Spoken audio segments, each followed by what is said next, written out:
నమస్కారం, welcome to I dream ధర్మ మార్గం కార్యక్రమానికి స్వాగతం. నేను వివిచిత. ప్రస్తుతం మనతో పాటు ఉన్నారు ప్రముఖ ఆధ్యాత్మికవేత్త, ప్రముఖ జ్యోతిష పండితులు డాక్టర్ గుండపూడి శివసుధీర్ శర్మ గారు. ఇప్పుడు గురుగారితో మాట్లాడి అసలు దసరా ఏంటి, విజయదశమి ఏంటి, ఈ రెండు ఒకటేనా, వ్యత్యాసం ఉందా, అసలు ఆ విశిష్టత ఎలా వచ్చింది మనకు, అవన్నీ కూడా గురుగారితో మాట్లాడి తెలుసుకుందాం. నమస్కారం గురుగారు. గురుగారు, విజయదశమి అంటే మాకు తెలిసినంత వరకు అమ్మవారు రాక్షస సంహారం చేసిన తర్వాత విజయం కలిగింది కాబట్టి విజయదశమి జరుపుకుంటామని అంటుంటాము.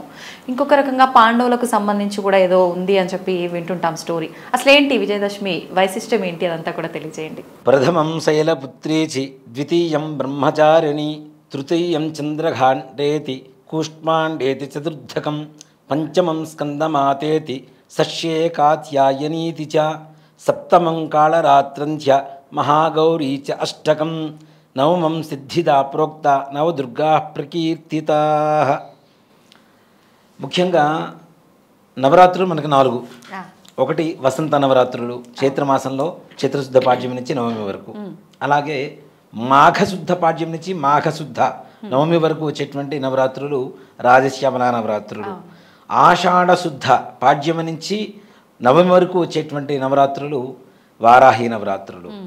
వారాహి, రాజశ్యామల కొంతమంది మాత్రమే తెలుసు, తర్వాత బాగా నానుడికి వచ్చినాయి.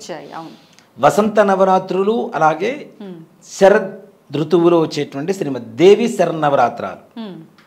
ఈ నవరాత్రులు ప్రతి ఒక్కటి కూడాను మానవాళికి చాలా ఉపయోగకరంగా ఉండేట్టుగా ఒక సైంటిఫిక్ రీజన్తో పెట్టినటువంటి పండుగలు, వచ్చేటువంటి పండుగలు. ఋతువు మారినప్పుడల్లా ఒక నవరాత్రి పండుగ వస్తుంది. మనకి ఋతువులు మారుతున్నప్పుడే చూడండి తప్పనిసరిగా వసంత ఋతువు, శరద్ ఋతువు, వర్ష ఋతువు, ఇట్లాగా 4 ఋతువుల్లో 4 కాలాల్లో 4 నవరాత్రులు వస్తాయి. శక్తి అంటే ఏంటి? మనిషిలో ఉన్నటువంటి శక్తే కదా. ఇప్పుడు మనం శక్తి సామర్థ్యాలు లేవురా అంటుంటారు, వాడి దగ్గర శక్తే లేదురా అని చెప్తుంటారు. అంటే నీరసంగా ఉన్నా కూడా దీనన్నిటికి కారణం ఏంటి? శక్తి. స్త్రీ స్వరూపంలో మనం శక్తిని ఆరాధిస్తూ ఉంటాం. ఆ శక్తిని లేనివాడికి కూడా పుంజుకోవడానికి, ఉన్నవాడికి ఇంకాస్త ఉద్యుక్తత పెంచుకోవడం కోసం చేసుకునేటువంటిదే ఈ నవరాత్రి ఉత్సవాలు. నవరాత్రి ఉత్సవాల్లో కూడా ముఖ్యంగా ఈ రోజున ఈ ప్రసాదం చేయండి, ఈ రోజున ఈ ప్రసాదం చేయండి, అవి కూడా ఆ సీజన్కి తగ్గట్టుగా వాళ్ళ ఆరోగ్యానికి కావలసినటువంటి శక్తినిచ్చేటువంటి ప్రసాదాలే ఈ నవరాత్రుల ప్రసాదాలు. మొత్తం కూడా 9 రోజులు పెట్టే నివేదనలు కానీ, పూజా విధానాలు కానీ. పగలంతా ఉపవాసం ఉండి రాత్రిపూట పూజ చేయండి ప్రదోషకాలంలో. ఇవన్నీ కూడా ఒక సైంటిఫిక్ గొప్ప సైన్స్ అనమాట. ఒక మాట చెప్పాలంటే కొన్ని వేల సంవత్సరాల క్రితం కనుక్కున్నటువంటి ఒక సైంటిఫిక్ రీజన్స్తో ఉన్నటువంటి పండుగలు. ప్రత్యేకించి జొప్పించినవి కావు. ఆయా ఋతువుల్లో, ఆయా మాసాల్లో, ఆయా తిథుల్లో ఆ దేవతల అనుగ్రహం పరిపూర్ణంగా మన మీద ఉంటుంది అని చెప్పి నిర్ణయించుకున్నటువంటి తిథులు. అంటే శాస్త్ర ప్రకారంగానే ఉన్నాయి ముందు నుంచి, ఇవన్నీ కూడా ఎప్పటి నుంచో ఉన్నాయి. ఈ దసరా అనేటువంటిది ప్రపంచం మొత్తం కూడాను అత్యద్భుతంగా చేసుకునేటువంటి పండగ. అందులోనూ మన తెలంగాణలో మరీ బతుకమ్మ అసలు విశేషమైనటువంటి పండుగ. అసలు ఎక్కడ చూసినా ఆడపిల్లల్ని కానివ్వండి, పెళ్ళైన వాళ్ళు కానివ్వండి, చక్కగా మంచిగా అలంకరించుకొని, బొట్టు పెట్టుకొని, పూలు పెట్టుకొని, కళ్ళకు పసుపు పూసుకొని, మంచిగా అంటే సుమంగళి బాలాస్వరూపంగా ఎలా అయితే ఉండాలో అలానే ఉంటూ చక్కగా పండగ వాతావరణం చేసుకునేటువంటి 10 రోజులు వచ్చేటువంటి పండగ. గవర్నమెంట్ రూల్స్ ప్రకారం కూడా మిగిలిన వాటికి దేనికి 10 రోజులు సెలవులు ఉండవు. కేవలం దసరాకి మాత్రమే 10 రోజులు సెలవులు ఉంటాయి. నిజంగా అంతే కదా. 10 రోజులు సెలవులు, 10 రోజులు పండగ, ప్రతిరోజు ఒక దేవత అలంకారం. ఇక్కడ ఈ అలంకారాల విషయానికి వస్తే కూడాను ఒక్కొక్కరు ఒక్కొక్క చోట వారి ఇష్టానుసారంగా చేసుకుంటూ ఉంటారు. ప్రాంతాచారం, వాళ్ళ సంప్రదాయం ఏదైతే ఉంటుందో. ఇప్పుడు విజయవాడలో ఒక రకంగా చేస్తారు, శ్రీశైలంలో మరొక రకంగా చేస్తుంటారు. ఒక్కొక్క దేవాలయంలో కూడాను వారికి అనుకూలంగా ఉండేటువంటి అమ్మవార్లు కానివ్వండి, ఏవైనా ఐహిక ఆముష్మిక సుఖాన్నిచ్చేటువంటి దేవతలే. ధనపరంగా, ఆరోగ్యపరంగా, సంతానపరంగా, కుటుంబపరంగా ఏవైతే అవసరమవుతాయో ఆయా వరాలని, ఆ యొక్క అనుగ్రహాన్ని ఇచ్చేటువంటి దేవతా స్వరూపాలే అన్నీ కూడా. అయితే ఇప్పుడు శక్తి పీఠాల దగ్గరలో ఉన్న ప్రాంత ఆచారాన్ని బట్టి అది వాళ్ళు ఆచరిస్తున్నారు. దగ్గర ఉండేటువంటి శక్తిపీఠం ఏదైతే ఉంటుందో ఆ ప్రాంతంలో ఆయా ఆచారాన్ని బట్టి వాళ్ళు చేస్తూ ఉంటారు. మనకి ఇక్కడ ముఖ్యంగా మనకి చాలామంది కూడా తెలంగాణ, ఆంధ్రాలో విజయవాడని బాగా ఇదిగా తీసుకుంటాం మనం. పాటిస్తుంటాం. ఆ పద్ధతిని ఎక్కువగా పాటిస్తూ ఉంటాం. విజయవాడలో ఏ అలంకారం అయితే అదే అలంకారం మన గుళ్ళల్లో చేసుకోవడం, ఇళ్లల్లో చేసుకోవడం, అమ్మవారి అష్టోత్తరం పూజ చేసుకోవడం, ఇలాంటివి చేస్తూ ఉంటారు. నిజంగా ఓ మాట చెప్పాలి అంటే నవదుర్గలు, ముందుగా మన శ్లోకం చెప్పే కదా, ప్రథమం శైలపుత్రీచి, ద్వితీయం బ్రహ్మచారిణి, తృతీయం చంద్రఘంటేతి, కూష్పాండేతి చతుర్థకం, పంచమం స్కందమాతేతి, సష్యే కాత్యాయినీతి చ, సప్తమం కాళరాత్రంచ, మహాగౌరీచ అష్టకం, నవమం సిద్ధిదా ప్రోక్త, నవదుర్గా ప్రకీర్తితా. ఈ 9 దుర్గలు నవరాత్రులు. ఓకే, అందరూ కూడాను దుర్గా స్వరూపాన్ని ప్రతిరోజు పూజించాలి అంటే నాకు ఆ శక్తి చాలక ప్రసన్నమైనటువంటి దేవతా స్వరూపాలలో ఎక్కువగా పూజ చేస్తూ ఉంటారు. ఓకే, ముఖ్యంగా మొదటి రోజున బాలా త్రిపుర సుందరి. బాల అంటే ఎవరు? చిన్న పిల్ల. నిజంగా చాలామంది ఇప్పుడు సంప్రదాయం తగ్గింది, కానీ ఇప్పటికీ నేను చేస్తున్నటువంటి దేవాలయాల్లో నిజబాల పూజ అని చెప్పి చేస్తూ ఉంటాం. 8 సంవత్సరాల లోపల అమ్మాయిని తీసుకొని అమ్మాయికి ఉదయం పూట స్నానానికి కావాల్సినటువంటి తలంటుకోవడానికి కావాల్సినటువంటి వస్తువులన్నీ ఇచ్చి అమ్మాయిని మరలా మధ్యాహ్నం కావాలలో చిన్న చిన్న ఫుడ్ ఏదైనా పెట్టి, పండ్లు పలహారాలు ఇట్లాంటివి పెట్టి, సాయంకాల సమయంలో అమ్మాయిని మరలా దేవాలయానికి పిలిచి కాళ్ళు కడిగి కాళ్ళకి పసుపు పూసి పారాణి పెట్టి చక్కగా బొట్టు పెట్టి తల జడ వేసి పూలు పెట్టి అమ్మాయికి వస్త్రాలు సమర్పించుకుంటాం. అమ్మవారి స్వరూపంగా నిజబాల పూజ అంటారు తప్పనిసరిగా. దీన్నే కుమారి పూజ అని కూడా అంటారు. కౌమారి వేరు, కౌమారి వేరు, బాల వేరు. కౌమారము అంటే దాదాపు 15-16 ఏళ్ళు ఉన్న వాళ్ళు కౌమారి అంటారు.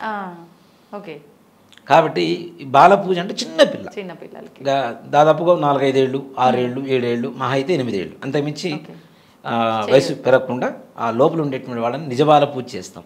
నిజంగా ఆ బాల పూజ చేసినప్పుడు అమ్మవారి వచ్చి తీసుకుంటుందేమో అనుకున్నంత ఆనందంగా కలుగుతుంది. అలాగే చివరి రోజున సువాసిని పూజ కూడా చేస్తాం. అంటే శాంత స్వరూపాలు ఎక్కువగా పూజ చేస్తూ ఉంటాం. అలానే బాల, గాయత్రి, సరస్వతి, దుర్గా, రాజరాజేశ్వరి, లలితా పరమేశ్వరి, భువనేశ్వరి రూపాలు ఏమైనా పూజ అమ్మకే.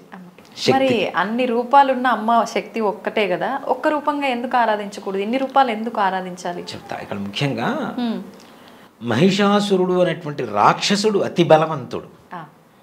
ముఖ్యంగా కోర్టులో ఏదైనా ఒక ఇది ఇచ్చాం, దాఖలాలు చేసుకున్నాం, దానికి ఎలా దశల వారీగా ఇచ్చేస్తూ ఉంటారు. లైక్ హైడ్రా ఒక్కసారిగా ముట్టడిస్తే ఏమవుతుంది? జనాలు తిరుగుబాటు చేస్తున్నారా లేదా?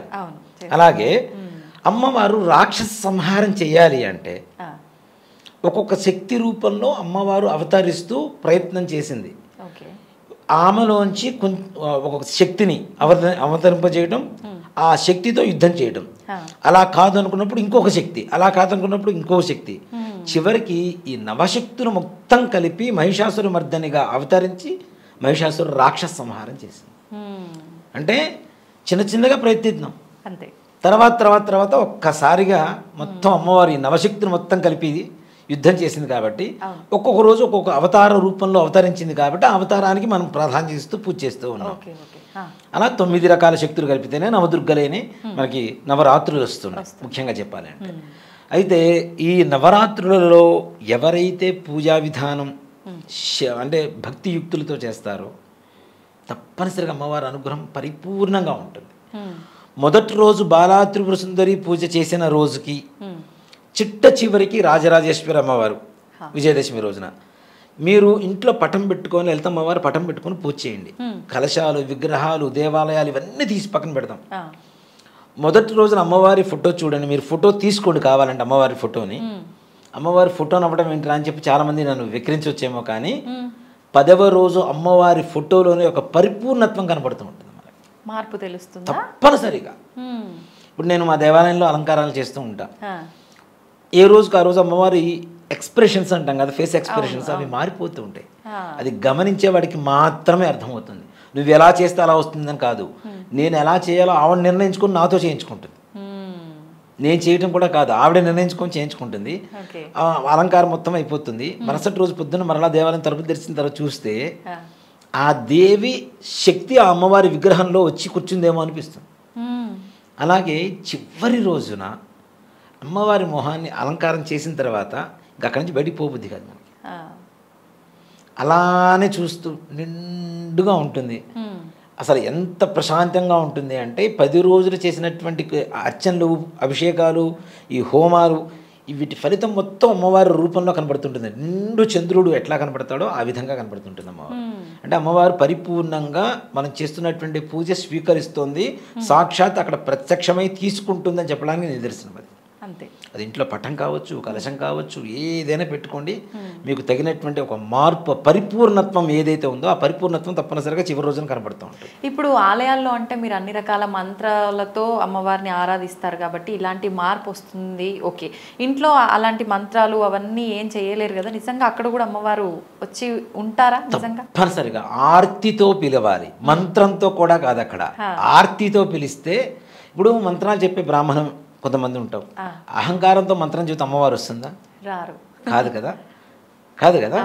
అమ్మవారిని ఆర్తితో పిలవాలి, హృదయపూర్వకంగా మనస్ఫూర్తిగా భక్తితో విశ్వసించి అమ్మా నువ్వు రా అమ్మ అంటే, నిజంగా చెప్తున్నానమ్మా, అమ్మవారి అనుగ్రహం చాలా చాలా విశేషంగా ఉంటుంది.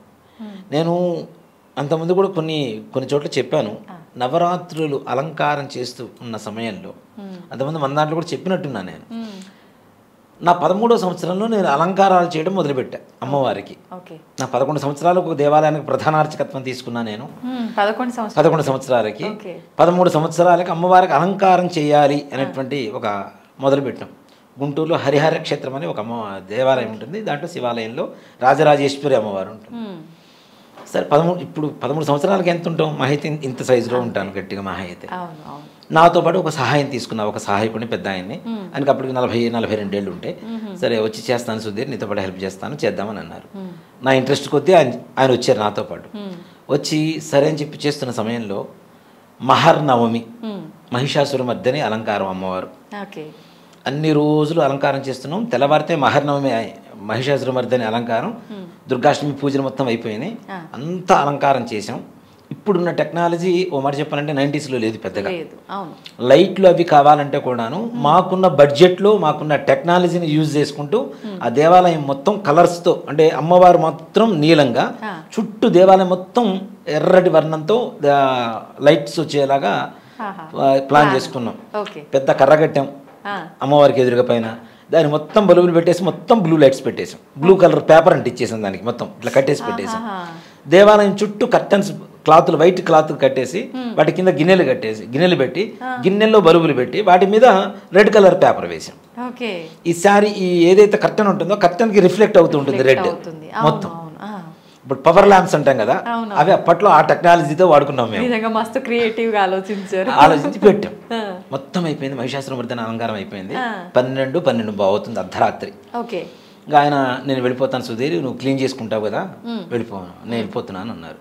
నాకున్న అలవాటు ఏంటంటే మరుసటి రోజు పొద్దునకి మొత్తం రెడీగా ఉండాలి, లేకపోతే నాకు రాత్రి నిద్ర కూడా పట్టదు. సరే ఆయన వెళ్ళిపోయారు కదా అని చెప్పి నేను మొత్తం చిమ్ముతూ ఉన్నాను, దేవాలయం మొత్తం క్లీన్ చేసుకుంటూ ఉంటే ఇలా తల వంచుకొని చిమ్ముతూ ఉంటాం కదా మొత్తం.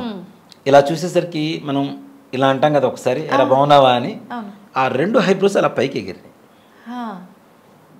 అది నిజం కాదు అని చెప్పడానికి ఎక్కడ ఇది లేదు, మొత్తం నిజం స్పష్టంగా చెప్పవచ్చు. ఎలా అంటే కర్రకున్నటువంటి బల్బులు మొత్తం టప మొత్తం 24 బల్బులు కింద పడి పగిలిపోయినాయి అదే క్షణంలో. కర్రగానే ఉంది, హోల్డర్స్ ఉన్నాయి, ఒక బల్బు లూజ్గా ఉంటే ఒక బల్బు కింద పడాలి, మొత్తం 24 బల్బులు మొత్తం టప కింద పడిపోయినాయి. 24-28 ఉన్నాయి బల్బులు. ఈ చుట్టూ ఉన్న లైట్లు బాగానే ఉన్నాయి, ఏదైనా కరెంటు పవర్ ఏదైనా ఎక్స్ట్రా అయితే మొత్తం పగిలిపోవాలి, మిగిలినవన్నీ బాగానే ఉన్నాయి, మొత్తం కింద పడ్డాయి. ఇక చూడండి, ఒంట్లో ఒడుకు పుట్టింది అనమాట. 13 ఏళ్ళకి ఏం తెలియదు అసలు, ఆడ అమ్మవారు ఎట్లా వస్తుంది ఏంటి అనేది కూడా మనకి తెలియదు. ఒక్కరే ఉన్నారు. దేవాలయం ఇక్కడ ఉంటుంది, ఇక్కడ నుంచి ఒక 10 అడుగులు యంత్రాలయం ఉంటుంది, అక్కడి నుంచి ఇంకో 10 అడుగులు మామూలు భక్తులందరూ సందర్శించుకునేటువంటి హాల్ ఉంటుంది. దాని వెనక గ్రిల్స్ ఉంటాయి, గోడ మీద గ్రిల్స్ ఉంటాయి. అదే గుళ్ళో మా రూము, అప్పట్లో అర్చకుడికి ఇచ్చినటువంటి రూము. మా అమ్మగారిని తీసుకొని వచ్చే భయం పుట్టి, అమ్మ నువ్వు వచ్చి కూర్చో కాసేపు, నేను అక్కడ క్లీన్ చేసుకుంటా, నాకు ఏదో సౌండ్లు అవుతున్నాయని. మా అమ్మగారు వచ్చారు, అమ్మవారికి ఎదురుగా కూర్చొని ఆవిడ తూలుతో నిద్రపోతుంటే నేను ఇక్కడ నుంచి 20 అడుగుల దూరంలో గట్టిగా అరిస్తే వినపడదా? అనిపిస్తుంది. అమ్మవారు ఎదురుగా కూర్చున్నా, అక్కడి నుంచి లే అని చెప్పి ఇక్కడి నుంచి గట్టిగా అరుస్తున్నా. మా అమ్మ దగ్గరికి వెళ్ళి ఆమెను లేపుదామని చెప్పి ఒక అడుగు బయటికి వేయగానే ఈ గ్రిల్స్లోంచి ఒక పెద్ద మనిషి, ఒక పెద్ద ముత్తైదు మొహం నిండా పసుపు, ఇంత బొట్టు, జుట్టు మొత్తం విరబోసుకొని కళ్ళు మొత్తం ఇట్లా ఎర్రగా మనం అమ్మవారిని చూపిస్తాం చూడండి. చూస్తుంటే ఇప్పుడు కూడా గూస్ బంప్స్ వస్తుంటే నాకు అమ్మవారి గురించి చదువుతూ ఉంటే. అలా ఒక మనిషి అలా నడుచుకుంటూ వెళ్ళిపోతుంది. ఇంకా భయం వేసింది. లోపలికి వచ్చేసి ముందు క్లీన్ చేసుకోవడం తర్వాత సంగతి, తలుపులు వేద్దామని చెప్పేసి ఇట్లా తలుపులు ఆగుతూ ఉంటే సౌండ్ అనమాట గట్టిగా, ఒరే నాన్న నిన్నేరా, నా పేరు అమ్మవారి నోటి నుంచి స్పష్టంగా నేను విన్నా నా 13వ సంవత్సరాల్లో. ఒరే నాన్న సుధీర్ నిన్నేరా, ఉండురా, ఒరే ఇట్లా. ఎలా అంటే మన తల్లి మనల్ని ఎలా పిలుస్తుంది, ఒరే అట్లా వెళ్ళొద్దు రైట్ రారా అని చెప్పి, అంత ప్రేమగా ఉండేటువంటి గొంతు. ఇంకా భయం వేసింది, తాళాలు వేసేసాను. మా అమ్మ దగ్గరకు వచ్చి ఇట్లా గట్టిగా లేపా. దాని నుంచి అరుస్తుంటే ఎందుకు లేవంటే ఎప్పుడు పిలిచేవరా అని అడిగింది. ఆవికి వినపట్టలేదు. కాదు ఎవరు బయట ఎవరో తిరుగుతున్నారు, పెద్ద ఆవిడ తిరుగుతుంది, పై చూసొద్దాం పదా అని చెప్పి టార్చీ లైట్ వేసుకొని గుడి మొత్తం వెతికితే ఎవ్వరూ లేరు. నాకు ఆ రోజు నుంచి అమ్మవారంటే పిచ్చి పట్టింది. నేను ప్రత్యంగా ఉపాసన చేయడానికైనా రాజశ్యామల భగడాముకి ఈ దశమహావిద్యలు ఇవన్నీ ఉపాసన చేయడానికి కూడా కారణం నాంది ఎక్కడ అంటే అక్కడే. అక్కడ నిజంగా ఎంత అదృష్టమో కదా అట్లా జరగడం. నిజంగా నా జీవితంలో నేను అంటే నా 13వ సంవత్సరం ఇప్పుడు 43 ఏళ్ళు 30 ఏళ్ల క్రితం జరిగింది నాకు ఇది. ఇప్పటికి మర్చిపోలేము ఇంకా జీవితంలో అది. ఆ సంఘటన అంటే సాక్షాత్ అమ్మవారి కంఠం, అమ్మవారి కనురెప్పల కదలిక. నాకు ఇప్పటికీ మహర్నవమి అంటే చాలా ఇష్టం. అలానే మరుసటి రోజు అక్కడ అలంకారం చేస్తున్నాం. ఈ నాలుక బయటికి పెడతాం కదా, నాలుక బయటికి పెడతాం ఇలా మహిషాసురమర్దిని అని. ఒక పేపర్తో కట్ చేసి దాని మీద ఒక కలర్ లాంటిది రెడ్ కలర్ వేసి మైనం పెట్టేసి అంటిస్తాం. ఈ పెదవుల దగ్గర అమ్మవారి విగ్రహానికి అంటిస్తాం. పెడుతున్నాం కింద పడుతుంది. ఇష్టం తల్లి నాకు విసుగుడుతుందని చెప్పేసి మంగళసూత్రాలు ఇక్కడ ఉంటాయి కదా, మంగళసూత్రాల మీద ఆ పేపర్ పెట్టా. అట్లా పెట్టి ఇటు తిరిగాను, టక్కని ఇక్కడ ఉంది. ఏమనుకోవాలి అసలు అమ్మవారిని అక్కడ ఆటలాడుతున్నారు. అసలు నాకు ఇంకా అనిపించింది ఇంకా స్టార్ట్ అయింది అమ్మవారి లీల, ఇక్కడి నుంచి మనం వెళ్ళిపోవడం మంచిది తొందరగా. అమ్మవారి ఎక్స్పీరియన్స్ అయింది, తట్టుకోవడం కష్టం. కరెక్ట్ అది కూడా మరలా నెక్స్ట్ ఇయర్ మహర్నవమి రోజునే. ఎవరు పెట్టారంటే ఎవరు పెట్టలా, అందరం బయటే ఉన్నాం. నేను అడుగు బయటికి వేసి బయటకు వస్తున్నా, ఇట్లా తిరిగాను. నాలుగు ఇక్కడ పెట్టింది, ఇక్కడ పోయి ఎట్లా అతుక్కుంటుంది. మళ్ళీ మరుసటి రోజు సాయంత్రం తీసేంత వరకు ఆ నాలుగు ఊడల. అప్పటికి 10 సార్లు ప్రయత్నించినా ఉండనటువంటి నాలుక ఆ ఒక్కసారికి అట్లా అంటుకుపోయింది. మహిమ చూపించారు అక్కడ నేనున్నాను అని. ఇంకా అప్పటి నుంచి నాకు గాయత్రి అమ్మవారి 24 లక్షల సార్లు జపం చేయాలని ఒక ఆలోచన. అమ్మవారి అంటే ఇష్టం. అలంకారాలు ఇప్పుడు నాకు అలంకార బ్రహ్మ అనేటువంటి బిరుదు అధికారికంగా శృంగేరి వారి పీఠం నుంచి ఒక దేవాలయం వారి ఇచ్చింది నాకు. కానీ నాకు 14 ఏళ్లకి మా పురోహితులు కానీ గుళ్ళోకి వచ్చేటువంటి భక్తులు కానీ అప్పుడు ఇచ్చినటువంటి బిరుదే ఇది, అలంకార బ్రహ్మ సుధీర్ శర్మ. అంటే నాకు ఇష్టంగా చేస్తాను నేను, అది కష్టంగా ఏ రోజు భావించాలి. అమ్మవారు అంటే ఇష్టం కాబట్టి మొత్తం చేసిన తర్వాత కూడా నచ్చలేదు అంటే మళ్ళీ మొత్తం విప్పదీసి మరలా చేసేవాడిని. అంత ఓపిక ఉంది మీకు, ఇష్టం అంతే. అది ఓపిక గీపిక ఏం లేదు. నాతో పాటు ఉండే వాళ్ళందరూ ఏడుస్తుండేవాళ్ళు, మళ్ళీ విప్పదీసాడు రా బాబు, మళ్ళీ చేస్తాడు, విసుగొచ్చేది వాళ్ళకి. కానీ నాకు ఆ విసుగు కాదు. మరుసటి రోజు భక్తులు పొద్దున్నే గుళ్ళోకి వస్తే అమ్మవారి రూపం కనపడాలి. రాజరాజేశ్వరి అమ్మవారు కదా, రాజరాజేశ్వరి అమ్మవారు కనపడకూడదు. అక్కడ మహిషాసురమర్దన అంటే మహిషాసురమర్దన కనపడాలి, దుర్గా అంటే దుర్గాదేవి కనపడాలి, బాల అంటే బాల కనపడాలి. అంత ఇష్టంగా అమ్మవారు చేయించుకునేది. ఇప్పటికీ నాకు నవరాత్రులు అంటే ఒక రకమైనటువంటి ఒక వైబ్రేషన్ మైండ్లో. మరుసటి రోజుకి నిజంగా అమ్మ ఒకటి చెప్తాను, అమ్మవారి అనుగ్రహం అనేది రేపొద్దున ఎలా అలంకారం చేయాలి, ఇవాళ రాత్రికి చేస్తాం, రేపు ఉదయం అలంకారం ఉంది, రాత్రికి చేస్తాం. సాయంకాలం దేవాలయానికి వెళ్ళడానికి స్నానం చేసేటప్పుడు ఒక మగ్గు నీళ్ళు ఇట్లా నెత్తిన పడగానే కళ్ళ ముందు కనబడుతుంటుంది. రేపు చేయాల్సిన అలంకారమా అదే వెళ్ళి అక్కడ నేను డెవలప్ చేస్తా. ప్రతిసారి ప్రతి దసరా ప్రతి ఏ అలంకారం చేసినా, ఎప్పుడు అమ్మవారికి అలంకారం చేసినా నాకు థాట్ ప్రత్యేకంగా నేను ఆలోచించాను, ఈ విధంగా ఇట్లా చేయాలని. ఆ స్నానం చేసేటప్పుడు ఏదైతే స్ఫురణకు వస్తుందో అమ్మవారు కళ్ళ ముందు కనపడుతుందో, నెక్స్ట్ డే మార్నింగ్ నాకు అక్కడ అది కనపడుతుంది అమ్మవారు. అంటే నా మనసులో ఉన్నది అది మైండ్లో ఫిక్స్ అయిపోతుందేమో తెలియదు. అక్కడికి వెళ్ళి అదే అలంకారం, అవే కలర్ శారీసు, అవే కలర్ ఫేస్కి కూడా కలర్ వేయటం, అదే రూపం. ఆ కలర్ దండలు కూడా అట్లానే వస్తాయి. వాళ్ళు ఇచ్చే దండలు కూడా మనం మామూలు పూల దండలు కావాలని ఆర్డర్ ఇస్తాం, కానీ ఇలా ఈ రంగే కావాలని చెప్పం కదా. కానీ వాడు మాత్రం మరుసటి రోజుకి అవే తీసుకొచ్చి ఇస్తారు. అన్ని ఆమె అలా చేయించుకుంటారు. ఆవిడ సంకల్పంతో జరుగుతున్నటువంటి కార్యక్రమం ఇది, ఓ మాట చెప్పాలి. అంతే అంతే. కాబట్టి నవరాత్రుల్లో భక్తితో చేస్తే రోజుకు ప్రసాదం పెట్టామా లేదా ఇవన్నీ తీసి పక్కన పెడదాం. ఆత్మ నివేదన పెట్టండి, ఆత్మ నివేదన చేయండి. ముందు మనస్సుని అమ్మవారి మీద లగ్నం చేస్తే తప్పనిసరిగా అమ్మవారు పలుకుతుందా అంటే పలికి తీరాల్సిందే, అనుమానమే లేదు ఎటువంటి పరిస్థితుల్లో. మొదటి రోజు బాల, రెండో రోజు గాయత్రి, మూడో రోజు అన్నపూర్ణ, నాలుగో రోజు లలిత, ఐదో రోజు భువనేశ్వరి, ఆరో రోజు సరస్వతి, ఏడో రోజు వచ్చేసరికి మహాకాళి, ఎనిమిదో రోజు దుర్గాష్టమి దుర్గా, తొమ్మిదో రోజు మహర్నవమి, 10వ రోజు రాజరాజేశ్వరి. ఈ 10వ రోజు రాజరాజేశ్వరి అలంకారం అనేది ఇప్పుడు చాలా మందికి అనుమానం ఉంటుంది. నవరాత్రులే కదా 10వ రోజు ఎందుకు పూజ చేయాలి అంటే, హస్తా నక్షత్రంతో నవరాత్రులు ప్రారంభమవుతాయి, శ్రవణ నక్షత్రంతో అంత్యం అవుతాయి. ఓకే. ఈ శ్రవణ నక్షత్రం ఉన్న సమయంలోనే అమ్మవారిని అక్కడి నుంచి ఉద్వాసన చెప్పాలి. మనం కలశం పెడతాం కదా, కలశం కానీ ఫోటో కానీ ఏదైనా, అది అక్కడి నుంచి మంగళవారం రోజున అదే శ్రవణ నక్షత్రంలో మాత్రమే మనం ఉద్వాసన అనేది పలకాలి. కాబట్టి 10వ రోజు కూడా ఉదయం కూడా పూజ చేయాలి. ప్రతిరోజు సాయంకాలం వరకు ఉపవాసం ఉండి అప్పుడు పూజ చేసుకుని భోజనం చేస్తున్నాం కదా, మరి 10వ రోజు ఎలా చేయాలంటే మధ్యాహ్న సమయంలో అమ్మవారిని పూజ చేసుకొని ఉదయం పూట ఉద్వాసన చెప్పి మధ్యాహ్న సమయంలోనూ భోజనం చేయాలి తప్పనిసరిగా. పండుగ రోజు కాబట్టి తప్పనిసరిగా. మరి విజయదశమికి దసరాకి సంబంధం ఏంటి? విజయదశమి వేరు, మన నవరాత్రులు వేరు. విజయదశమి అంటే పంచపాండవులకి విజయం కలిగినటువంటి రోజు కాబట్టి విజయదశమిగా వచ్చింది. Okay okay. అలాగే అమ్మవారు నవరాత్రులు 9 రాత్రులు యుద్ధం చేసి రాక్షస సంహారం చేసి 10వ రోజు ప్రశాంతంగా ఉంటుంది. రాజరాజేశ్వరి అంటే ప్రశాంతత కదా, రాజ్యాన్ని ప్రపంచాన్ని పరిపాలించేటువంటి శక్తి అని చెప్పి రాజరాజేశ్వరికి పేరు. ప్రశాంతంగా ఉంటుంది కాబట్టి ఈ నవరాత్రుల్లో పూజ అయిపోయిన తర్వాత 10వ రోజు ఏదైతే ఉంటుందో, పాండవులు యుద్ధానికి వెళ్ళేటప్పుడు యుద్ధానికి ముందుగా అజ్ఞాతవాసం చేశారు, అరణ్యవాసం చేశారు, అజ్ఞాతవాసం చేశారు.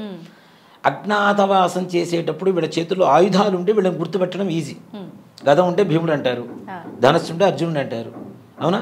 అట్లానే ఒక్కొక్కరికి ఒక్కో రకమైనటువంటి ఆయుధాలు ఉన్నాయి. కాబట్టి ఈ ఆయుధాలు మొత్తం ఏం చేయాలి అని చెప్పి ఆలోచించి ఒక జమ్మి చెట్టు మీద ఒక కట్టగా పెట్టేసి వెళ్ళిపోయారు.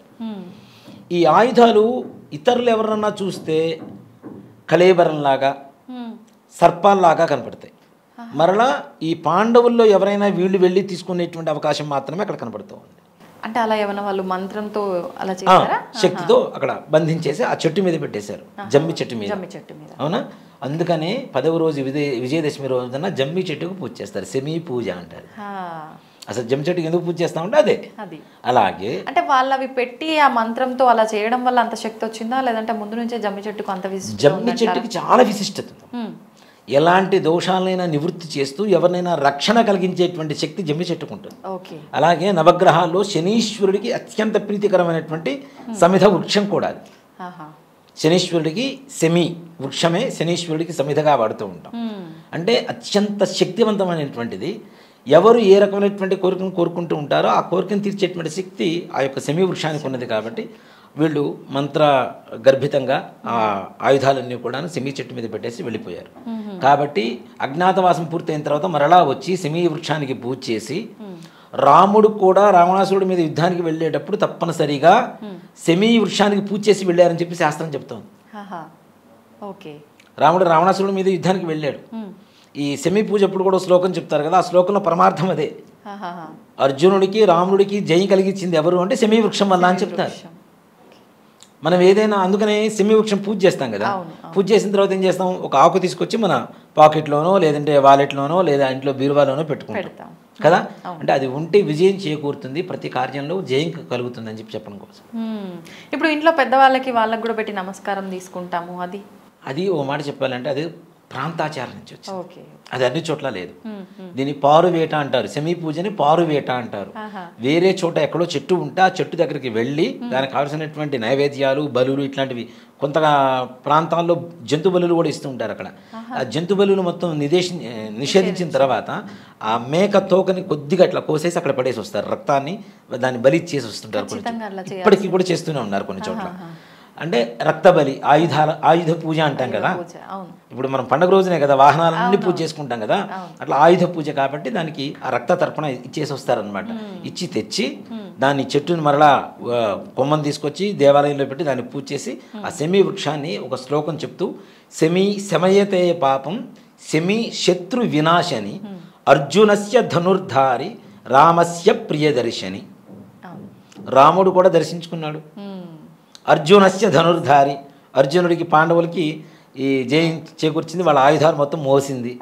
కాబట్టి ఇది ఎవరి దగ్గర అయితే ఈ శ్లోకం చెప్పుకొని ఆకు తీసుకుని దగ్గర పెట్టుకుంటారో వారికి శమయతే పాపం, పాపాన్ని కూడా మొత్తం నశింపజేసింది. శమీ శత్రు వినాశని, శత్రు వినాశనం కలుగజేస్తుంది. అంత శక్తివంతమైనటువంటి చెట్టు శమీ వృక్షం. ఇప్పుడు దానిపైన కోరికలు ఒక పేపర్ మీద రాసి దాని కొమ్మకు అంటించి రావటం, అదే చెప్పబోతున్నా.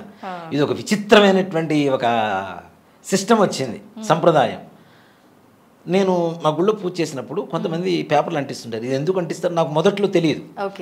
చూస్తే దాంట్లో కొంతమంది విచిత్రమైన కోరికలు రాస్తారు. నాకు BMW కారు కావాలను, నాకు ఒకడు పల్సర్ బైక్ కావాలను, కొంతమంది నాకు విడాకులు కావాలను అని రాశాడు ఒక ఆయన. పుణ్యాత్ముడు. అది గొంతెమ్మ కోరికలు అంటారా, ఏమంటారు వాటిని? నిజంగానే తప్పు కదా. అందులో శమీ పూజ చేసిన తర్వాత పంతులు గారి దగ్గర నుంచి శమీ పత్రం తీసుకుంటే పవిత్రత ఆ శ్లోకంతో. అంతేగాని ఒక మేక పడిపోతే, ఒక మేక కాదు 10 మేకలు ఒక చెట్టు మీద పడిపోతే మొత్తం ఆకుతో మొత్తం రాల్చే పీకేస్తుంది చూడండి, ఆ టైపులో ఆ వృక్షాన్ని నిర్జీవం చేస్తారు, ఆ కొమ్మని చేసేస్తారు, మొత్తం లాగేసుకుని పట్ట పట్ట పట్ట పట్ట పట్ట లాగేస్తుంటారు. మా పూజ అయిపోయింది రెడీ 1 2 3 అనగానే మొత్తం చెట్టు మొత్తం అయిపోతుంది, ఒక్క ఆకు కూడా దొరకదు. కొమ్మ అంటారు విలేజ్లలో, డైరెక్ట్ చెట్టుకే పూజ చేస్తారు కదా. అడవి ప్రాంతంలో ఎక్కడైనా ఉంటే చూసి చెట్టు పైన ఆకులు ఎక్కడ కనిపించకుండా చేసేస్తారు, మొత్తం లాగేస్తారు. అసలు దాన్ని ఒక పత్రం, శమీ పత్రం అంటే ఏంటి? చిన్న ఆకు ఒకటి తెచ్చుకుని పెట్టుకోమంటే కొమ్మలు కొమ్మలు కొమ్మలు కొమ్మలు, అమ్మ వాటి దింపతే అసలు ఎట్లా చేస్తారంటే నాకు అదే విచిత్రం వేస్తుంటుంది, నవ్వు వస్తుంటుంది వాళ్ళని చూస్తుంటే.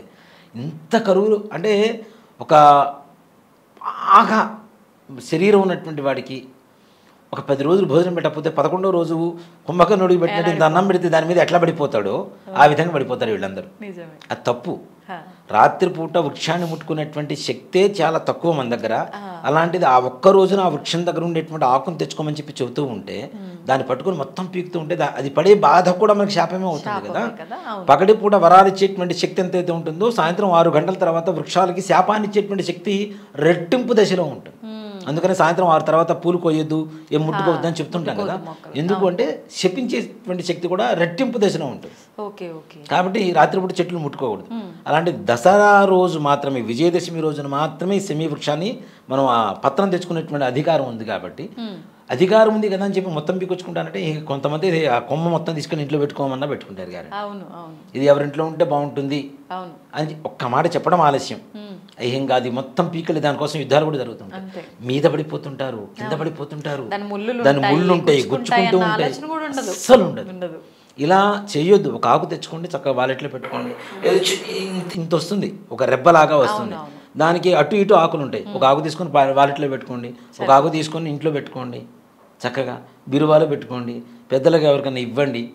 మీరే కాదు మీ పక్కన ఉన్న వాళ్ళకి కూడా విజయం చేకూరాలనేటువంటి ఒక సంకల్పం ఏదైతే ఉంటుందో ఆ భావంతో ఇస్తే ఇంకా మంచిగా ఉంటుంది. ఈ విధంగా శమీ పూజ చేసుకోవాలి, కానీ ఎలా పడితే అలా కాదు. అలాగే నవరాత్రులలో ప్రతిరోజు ఉదయం సాయంత్రం మధ్యాహ్నం 3 సమయాల్లో దీపారాధన చేసుకోవాలి.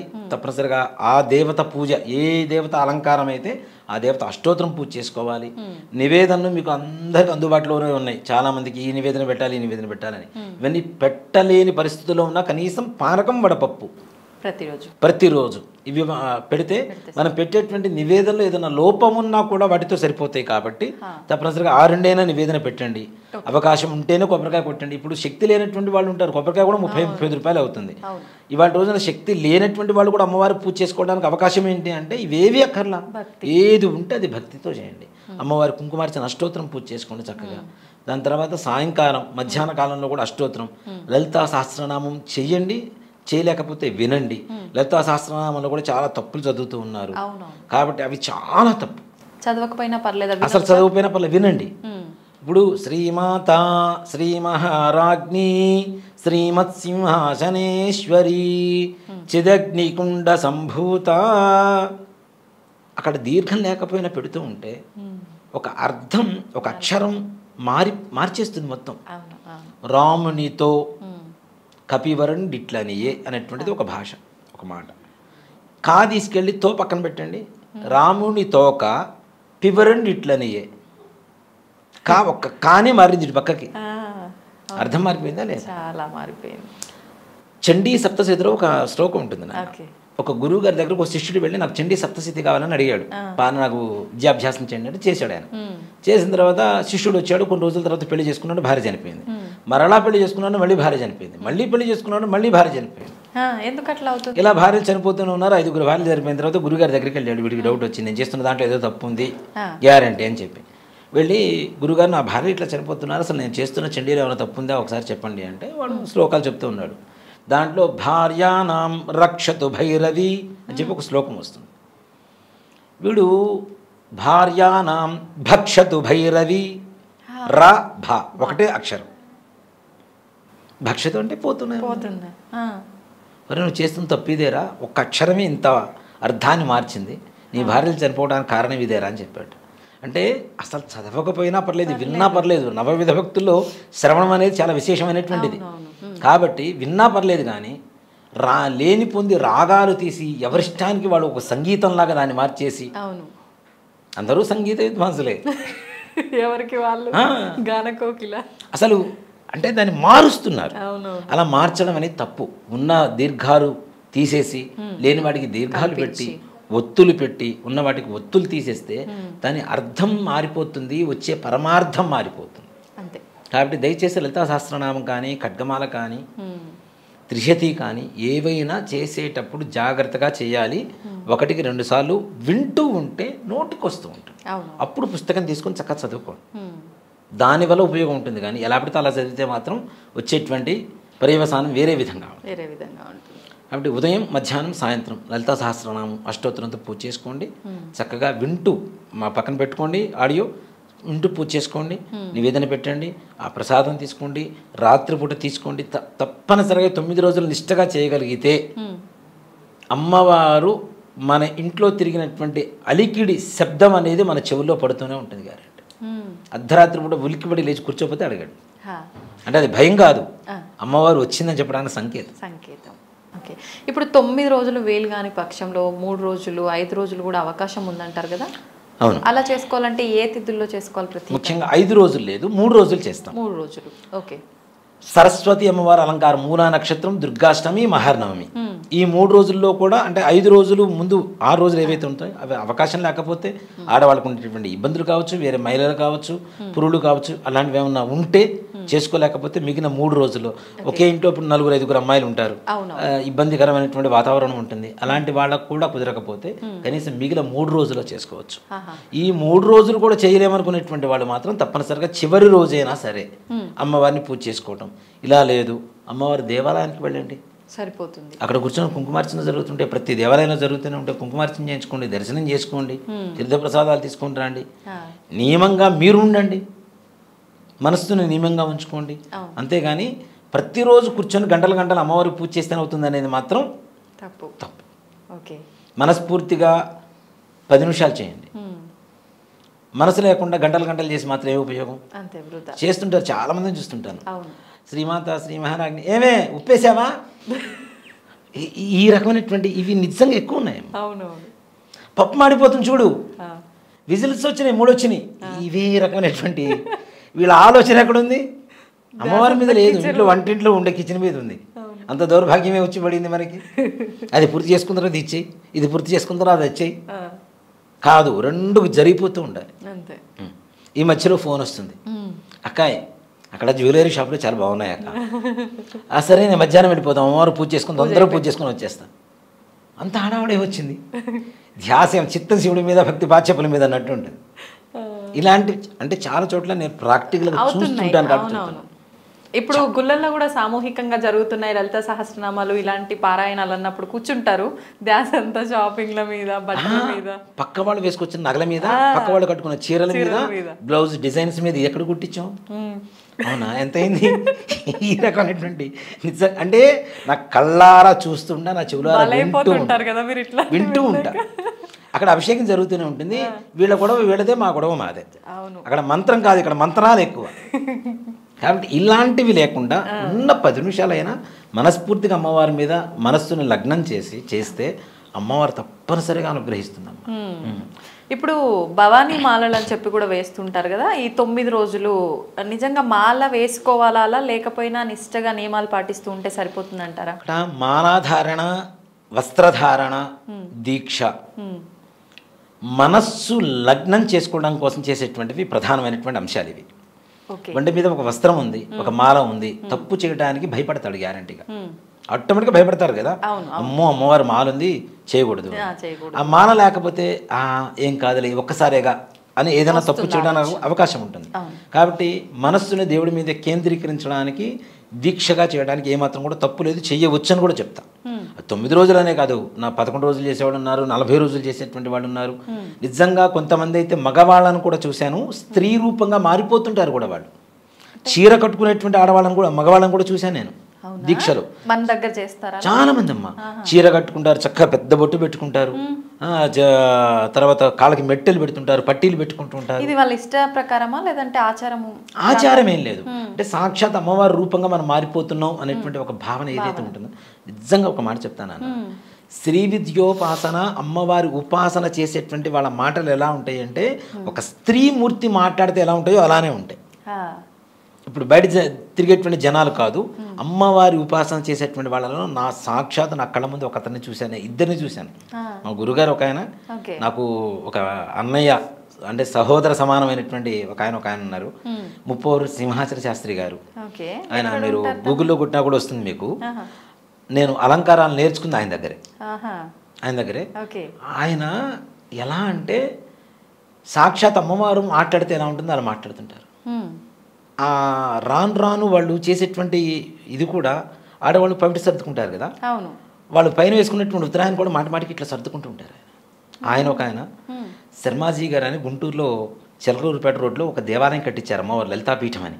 మా గురువు గారు ఆయన కూడా ఎంత సాక్షాత్ అమ్మవారి స్వరూపం. ఆయన చూస్తుంటేనే ఇప్పుడు చాలామంది నా దగ్గరకు వచ్చి కొంతమంది చెబుతుంటారు, వచ్చి కూర్చొని వెళ్ళిపోతుంటారు. ఏమైంది, ఏం మాట్లాడాలి అంటే, ఏం లేదు మిమ్మల్ని కాసేపు చూస్తే మాకు ఉండేటువంటి ఇది వెళ్ళిపోతుంది, కాన్ఫిడెన్స్ వస్తుంది, అందుకని చూడటానికి వచ్చాం గురుగారు అని చెప్పేసి వెళ్ళిపోతుంటారు. నాకు ఒకప్పుడు నాకు కలిగిన అనుభూతి అది.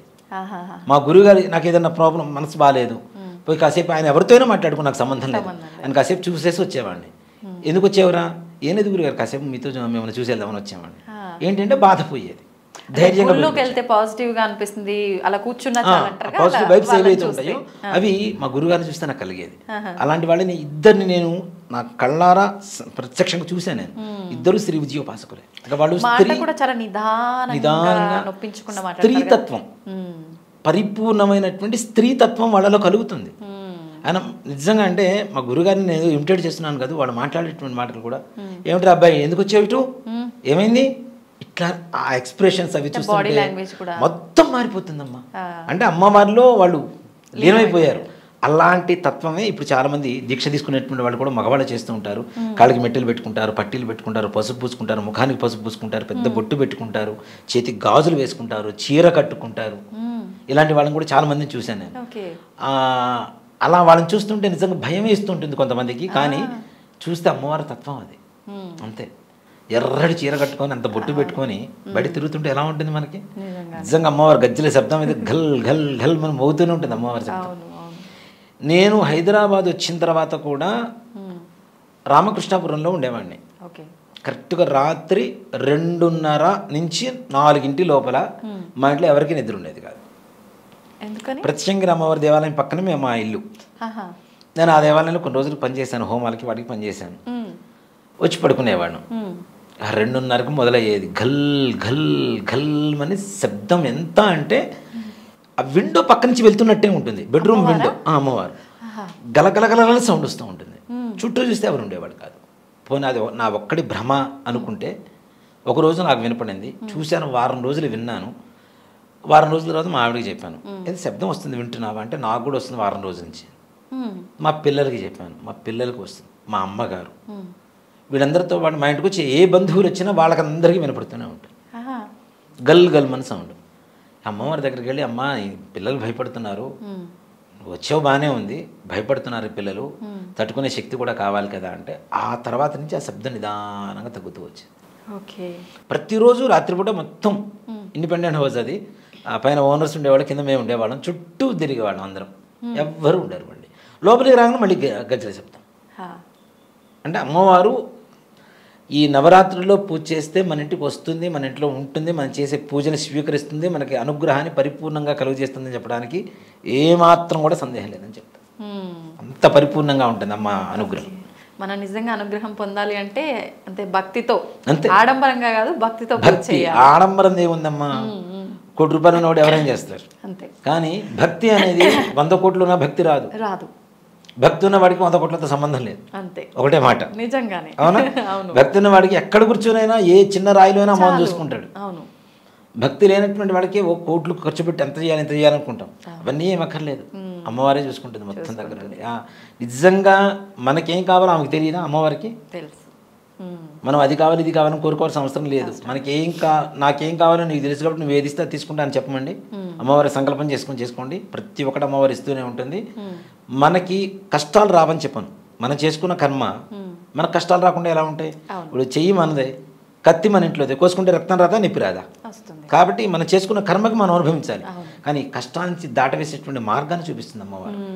చేయి పట్టుకొని ఆ నదిని దాటిస్తుంది, మనకి కష్టాల నదిని దాటించి ఒక తీరానికి చేరుస్తుంది. ఓకే.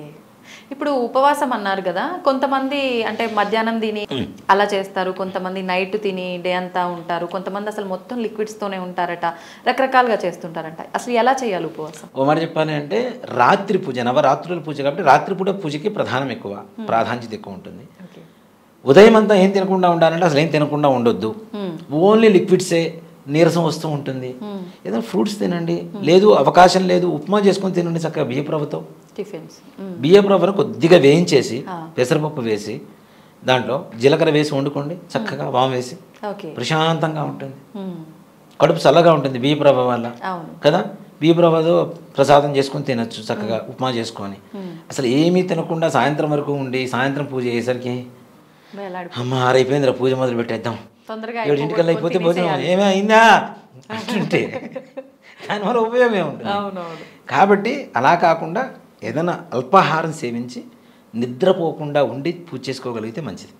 నిద్రపోతే ఇంద్రియ నిగ్రహం అనేది ఉండదు.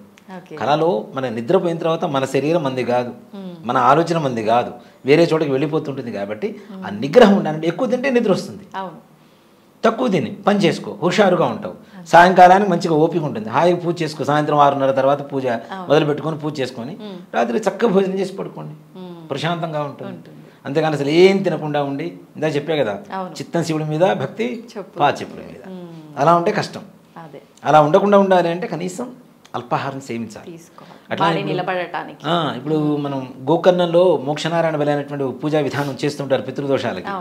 వాళ్ళు తప్పనిసరిగా అక్కడ ఉండేటువంటి గురువుగారు కూడా ఏం చెప్తారు అంటే, పొద్దునే వెళ్ళగానే స్నానం చేయించి దర్శనం చేసుకొని రమ్మని చెప్తారు.